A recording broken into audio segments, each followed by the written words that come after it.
So at this point, finished with the inks for the Raphael print, and the next step is to go to colors. Again, this is just a print which we generally reserve for conventions. It's fun for us to just kind of do new characters, do some fun stuff, some things that we're really into. I'm a big 80s fan, so love the Turtles. So my next step here is I've got a set of the Prismacolor markers.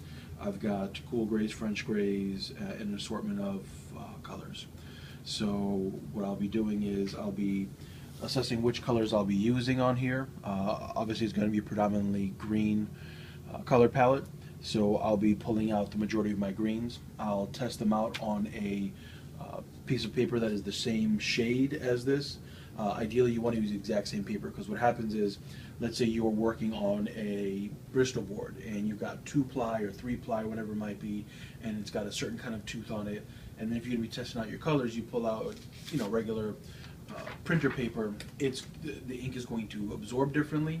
The color of the paper is actually quite different, so your final colors are going to be very different. So you want to be careful that when you're testing out your colors, if you're just getting used to them or getting acquainted with the colors, or want to see what certain ones blend like, that you're using the exact same paper.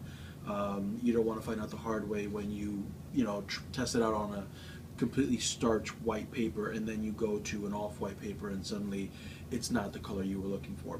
So just a little tip for those who are kind of getting into the Prismacolor, because even though you may look at it and it may look this shade, once you put it on the paper it's going to look a lot different, and then once you give it a couple minutes to dry it's going to look a lot different, and if you go over it 2 or 3 times it's going to look a lot different. So getting used to those are really important. I've had the opportunity to get used to them working on the convention circuit, so for the most part I really know, and I pull out my palette for the most part. I work my blends and then I go right into it.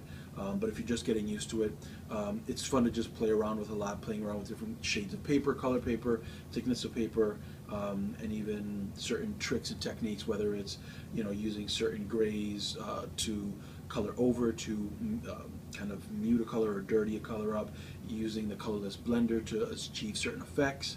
They're a lot of fun to play with.